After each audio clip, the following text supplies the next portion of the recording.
Welcome to the Real Freedom Podcast, where we inspire you to pursue your passion to gain time and financial freedom through opportunities in real estate. I'm your host, Mike Swenson. Let's get some real freedom together.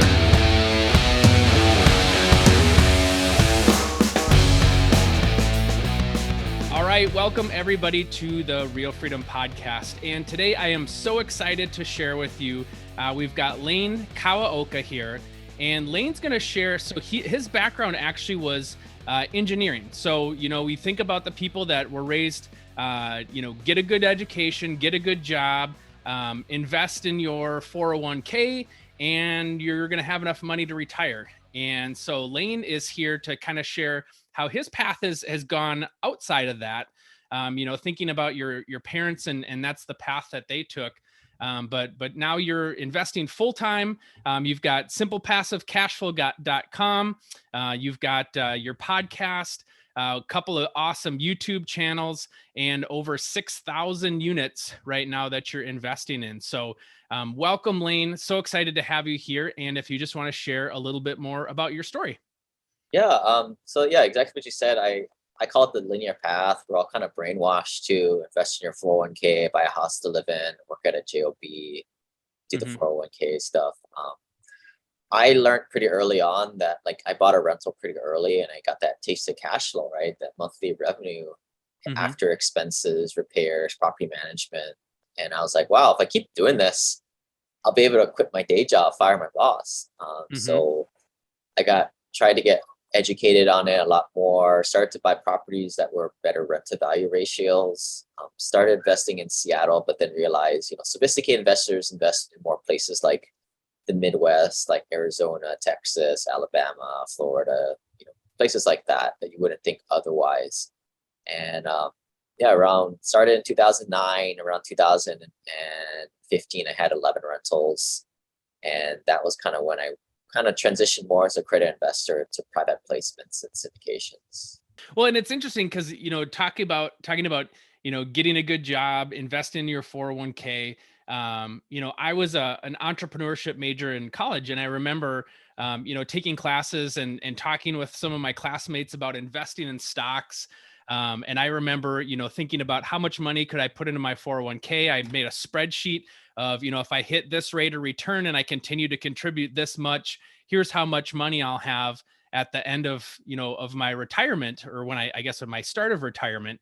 And it's just so interesting to see how, there's so many people that are led to believe that. And you think about the returns that you can get in real estate are phenomenal compared to that. And, I think a lot of the myths in the market are people think like, oh, the real estate market is going to crash. And the reality is the stock market can crash too. And so if you want to just share a little bit about, maybe how your portfolio has grown from 11 units, obviously you've done syndications and how that's grown, but just show people kind of that path of how one step leads to the next step. Because I think, when they hear 6,000 units, it's just like, oh, I'm never going to be able to do that. But kind of walk us through that progression and how you go from 1 unit to 11 units to 6,000 units. Yeah. I mean, exactly to your point, right? Like the stuff is like the 401k stuff just doesn't work. It's just all the crap that they want you to invest in, because that's how these Wall Street companies make a whole boatload of money through hidden fees. So, I mean, the hardest one is your first rental property. And, you find something that cash flows on a monthly basis. So not only does it pay the debt service and interest and taxes, but also the repairs is about 10% a month. The vacancy, property management. If people want to go download my analyzer, the spreadsheet that kind of breaks this all down, they can go to simplepassivecashflow.com/analyzer. And, you just really start to wrap your head around it, right? After, you kind of do the quick and dirty 1% rent to value ratio, where you take the monthly rents divided by the purchase price. You got to really dig into the numbers, but it's not rocket science. And then, like you said, like everybody kind of freaks out that aren't really sophisticated. Like they watch this YouTube and like, oh my God, the market's going to crash. Well, like the way we do things, we're passive real estate investors. We buy for cash flow. So like all those suckers in 2008 that were buying houses, they were all buying properties based on appreciation. And it wasn't the pure fact that they were highly leveraged, but if the damn property didn't cash flow on a monthly basis to pay the debt service. Mm-hmm. So what we do is we invest in properties where there's a healthy amount of buffer, so that should anything happen in the economy, we drop our rents and we stay in business. And what's great about us is like we can stay in business, keep renting out our properties, still cash flow, hold on to the assets, and then all these other suckers betting for appreciation, the house flippers, etc. We kind of buy up shop after there's blood in the streets. Mm-hmm. So I know there's people out there that are saying, as they're listening to this, like, well, how can I find a property that cash flows correctly? They're just not out there. It's too tough. I can't find one. What would you say to those people, or how would you encourage them to find the right properties, or to kind of help them to know where to start? Yeah, I mean, it's pretty easy in my opinion. We're not trying to find diamonds in the rough properties. Like a lot of my clients are passive investors. They're higher net worth. They're successful business owners. Mm-hmm. They make multiple six figures. They already have money. Like all these tricks and games that wholesalers play, we don't do any of it, right? Because our time is more valuable than screwing around with that stuff. So a lot of times we're buying retail turnkey ready rentals, right? And you can Google turnkey rentals. I mean, go to my website. There's a whole turnkey rental guide. I think it's passivecashflow.com/turnkey. And you can go read all about it. You basically go buy a freshly rehab property. And you're paying a little bit extra, but if it cash flows on a monthly basis, who cares, right? That's still better than what you're getting in the stock market stuff. Mm-hmm. And then you just kind of go about from there. And then what's cool about this is, most people do it the wrong way, right? There's this accumulation theory with the whole 401k traditional wealth building, where you build up $2 to $4 million of money and you live off of the proceeds. But the problem there is you're eating away at the pile of cash. And eventually, pile of cash goes away, and you're trying to time it so that when you die, you still have something. Yep. But the what you want to be doing in that situation is, begin with the end in mind. When you get to that stage, you want cash flow. So begin with that strategy now and create cash flow streams today. All these little mini rentals, or if you're an accredited investor, syndications and private placements that kick off this cash flow today. And what's cool especially for most of my clients that are still working, they don't need to eat these cash flow streams yet. So the cash flow streams create more cash flow streams. So whether you want to call it cash flow babies or mini pension funds, it just keeps steamrolling. It took me a long time to buy my first 2 or 3 rental properties. And then around 2011, I was saving maybe $50,000, $100,000 a year. I think that was my big advantage. It's not like I made, multiple six figures. I was maybe making 120 grand my best year, but I was super frugal and putting all that money into investment properties. But around the time I had 11 properties in 2015, I felt the pinch. I had property management all the time.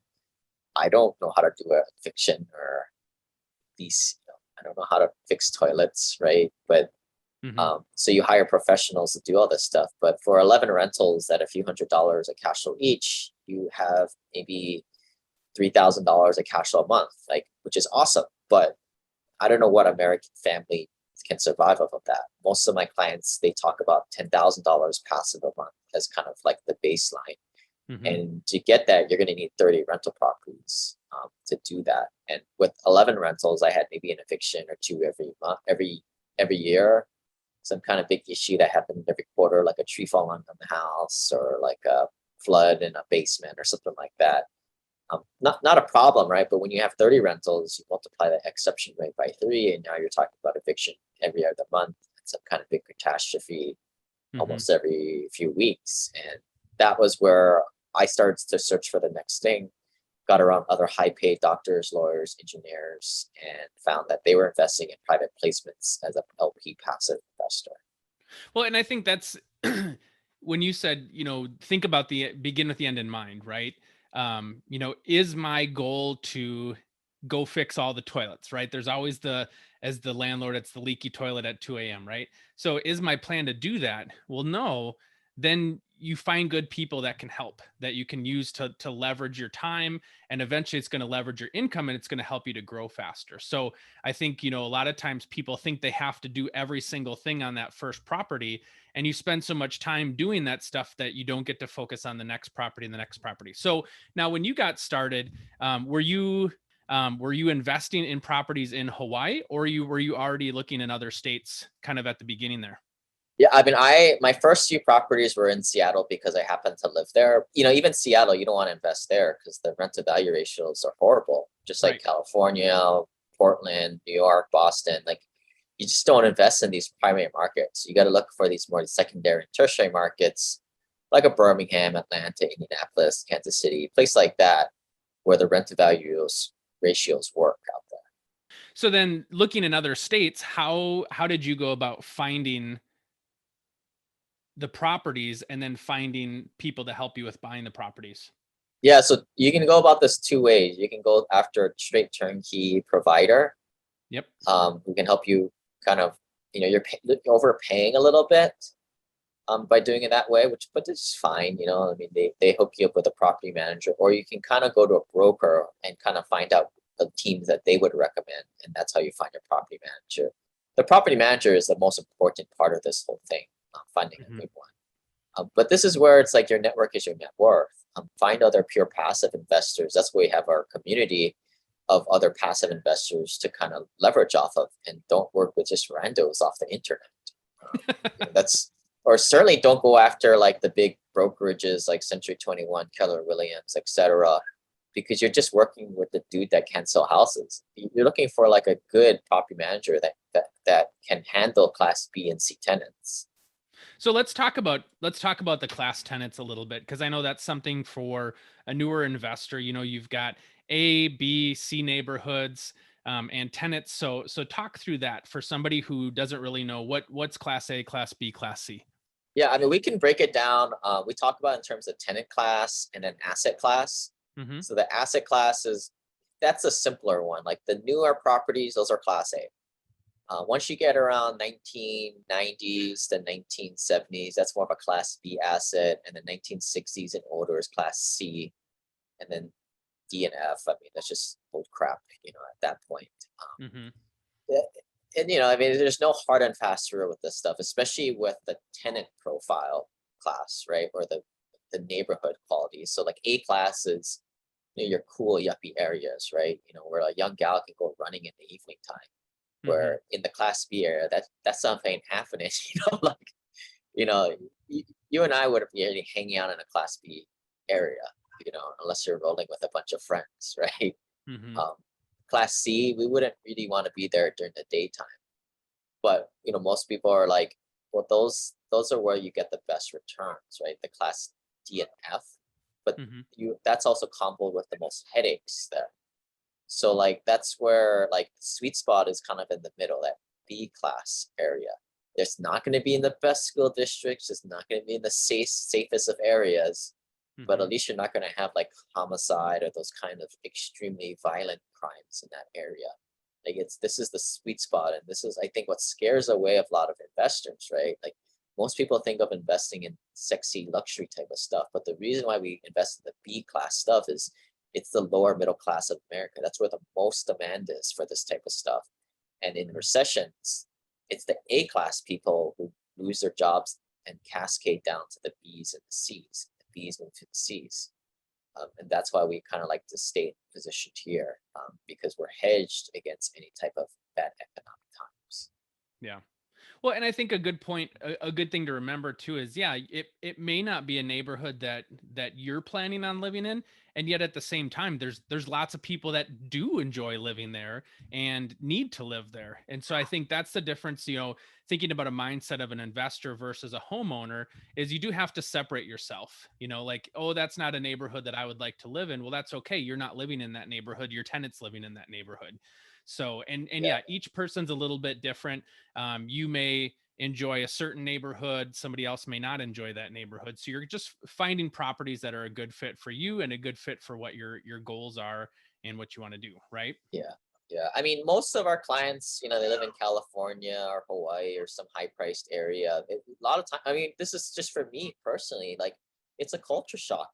First time I went to Birmingham, Alabama, I was like, are you serious? Like this is crazy out here. You can buy properties for $100,000 that are actually pretty decent. This is Hmm. crazy. And like that's how most of America lives in these types of housing where they pay $1,000 a month for rent. Mm-hmm. We're the crazy ones that pay, $400,000, $600,000 plus for starter homes out there. Mm-hmm. And I mean, if an investor's kind of like, well, I'm not comfortable doing it. Well, cool, man, just go invest in your 401k stuff. We know what's going to happen there. Just going to keep like working at your day job till you get old and die. But this is, financial independence are people who get out of their comfort zone and do this smartly. And when you're buying rentals, you should get a property manager. You don't really need to go to the property yourself. And if you're really that queasy and you have the net worth for it, and that's where you go to syndications and private placements. So you just rely on the asset manager and the operator to kind of deal with all this stuff. Yeah, let's talk for a second. So about syndication and private placement. What is that for the person that doesn't know? And how do you find people that do that so you can get connected? Yeah, I mean, so you can invest as a non-credit investor into most deals. The problem is you're probably not in the network or of the people who are doing the deals. Mm-hmm. Um, so, I mean, this is all kind of comes down to where you are in the journey. If your net worth is under $250,000 and you don't have any money, um, you got to get your finances right, guys, first, right? This is real estate investing. If you don't have money to invest, you can't real estate invest. Go Mm-hmm. flip some houses, go wholesale some properties, go play real estate agent and make some money, right? Or go to an engineering job or go play doctor. You Mm-hmm. got to make money to this first. And then, what I would recommend people starting out who are lower on the net worth scale is go buy a handful of rentals first. But for most of the investors that we work with, they're accredited investors. They don't have the time to be dealing with a property manager, broker on some small property where they make a couple $100 a cash flow every month. That's nothing to them. And Mm-hmm. that's where investing in private placements and syndications come into play, where a group of investors will pull their money together. And the way it kind of works is the analogy is kind of like it's an airplane where the general partners are in the cockpit. The general partners are the ones who find the deal, put the lending, the debt in their name. They operate it, they pay out distributions, they kind of do everything. Where the passive investors come in the back, coach, they invest anywhere from like $25,000 to $250,000 minimum, and Mm-hmm. they sit back and they cash their checks and they relax. They don't do anything. Mm-hmm. Um, the It's called private placements for a reason. A lot of this stuff is very private, and um, finding good reputable people to work with is very difficult. I mean, I've invested with a couple of bad folks in the past, and you know the only way to really mitigate that is to build relationship with other passive investors first, so you can figure out who are the people that they're investing in, more importantly, who to stay away from. So, so for somebody that, okay, now I've accumulated, let's just say $250,000, you're starting to network with other people. Um, I assume you're just asking for referrals, like, okay, what syndicates are you investing in? And then two, like you said, part of it is also matching the money. So some might say, hey, $25,000 is the minimum that it takes to be a part of this one. Some it might be $100,000. So you kind of have to find the match of the amount of money that you have to invest with the syndicate that Yeah, accepts I that mean, that chunk of money, I guess. and for the most part, if somebody's willing to take less than 50 G's from you, I would run away because they're probably really desperate for cash and they're new, right? Yeah. And this is what makes it extremely hard. Everybody does a podcast today to raise capital. Everybody's got like a fake book they have. It's really hard to determine who's legit, like who's a large institution that has been doing this for a decade, who's Mm-hmm. done 20, 30 deals, and who's just took a boot camp the other weekend and is on their first, second, third, fourth, fifth deal. It's extremely hard to figure this out. This is why I always say, don't waste your time talking to syndicators and sponsors. Go talk to other pure passive investors actually investing in this stuff. And they are accredited investors. So a lot of this has to do with the people that you hang out with. If you're going Mm-hmm. to the local RIA, it's probably the wrong place to be going because most of those guys are broke. They're just trying to flip houses and wholesale houses. Again, you're looking for people that have a net worth $1 million or greater investing in this type of stuff. And a lot of those guys value their privacy and they already got their network. So it's difficult, right? Like a lot of the free Facebook forums and free forums out there, Mm-hmm. they're free for a reason because they track the broke guys, right? Um, Yeah. so a lot of once you find your kind of circle of high net worth people, stay close to them. But it's going to take most people a few years to really find your tribe. And how did that work for you personally? I paid for a lot of conferences and paid to get into a lot of masterminds. And then Mhm. you just kind of network with people and you figure out and you add value to each other. It's hard. I mean, this is why I created the Simple Passive Cash Flow like group, right? Because there's not many groups out there that are strictly pure passive investors, right? Mhm. Well, and I think you touched on a good point of um, that you paid, right? Free groups are fantastic. There's certainly a place for that, but at the same time, yeah, it's who you associate with, and you're probably going to have to think about opening up your checkbook a little bit, or I guess checkbook is probably an old term, um, Flipping that but credit card, right? yeah, yeah, Tapping you're that gonna thing. yeah, you're gonna have to spend a little bit of money to make more money, and it's an investment too, right? Like if I went to go get my MBA in some other area, it's going to cost me money, right? And it's going to cost me maybe upwards of $100,000 plus to get an MBA. So why wouldn't I spend money to associate myself with top people in real estate investing to help me make more money? So it's that same mindset. You're paying for education, you're paying for who you're associating with. And they have great knowledge, right? So it's money well spent, but it's finding the right people. Because yeah, you certainly could spend money in the wrong places, and it's not going to get you where you want to Yeah. go. Yeah. And here's kind of the pro tip. I mean, like once your net worth goes over 500,000, this is very important. Your network is your net worth, as they say. But if you're under that threshold, quarter million, 500,000, go out and make some money because like the groups that you're going to have access to when you're broke, I call everybody broke who's under $1 million, by the way. I don't want to offend anybody, but that's what I do. Because in the grand scheme of things, if you don't have $1 million, you don't really have much. And you're kind of you're in this stage, this incubation stage, stage one, where you got to go buy rental properties. You got to do what other people have done. And this is Hmm. the hardest part, unfortunately. But you're not going to have access to people who are higher net worth. And the only groups that you're going to have access to are just other people kind of in your shoes that are kind of in the same scarcity mentality mindset where everybody's climbing on top of each other. You meet other people. Yeah, there might be motivation buddies, but they're not going to really be the people that's going to help you be that person that's going to get you to that next level. Um, Hmm. and that's why I see too often, especially real estate agents when they're getting started, they just waste a lot of freaking time going to all these networking events. Like, why the hell would you want to network with other agents at this scale, right? Like, spend your time cold calling for something. That's the kind of stuff you have to do in the beginning. Hmm. And then once you start to get past that threshold, that $500,000 net worth, in my opinion, that's when I think you start to pay to play. So why don't you share with us, because I know we're getting close here on time. Talk a little bit more about simplepassivecashflow.com. Talk about some of the lessons that you share with people, and what can people learn from you, or how can they connect with you to kind of get started on this journey, or kind of make that next step. Yeah, so I started the podcast back in 2016. At the time, I was still buying rental properties. I think I was just barely accredited investor at that point. Um, Hmm. and all my friends would ask me, well, how are you buying these properties remotely? So a lot of the first dozen or so podcasts were all about like tactile, like how do you buy rental properties? Because there's all this garbage out there, right? All these gurus teaching stuff, and then they're trying to trick people who don't have money to spend $20,000, $40,000 per program. And I thought that was kind of nonsense. So I was like, well, here it is. Here's all here for free. Like a lot of stuff on the website's for free, especially for new people getting started. But then, as I was kind of going through a transformation as a credit investor, I started to realize that investing wasn't really that important. It got you these passive activity losses to play these different games on your taxes. But the way the wealthy do it, once you get to net worth $1 million or more, is more about taxes, legal protection, infinite banking, and you pulling that strategy together. And then that's really how you take it to the next $4 to $5 million level. And that's a lot what I kind of talk about today on the podcast. And, Hmm.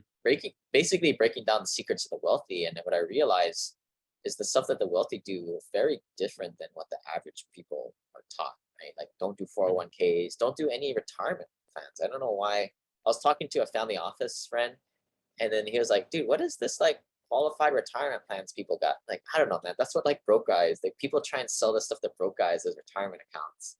Like it doesn't make any sense, or Roth IRAs and stuff like that.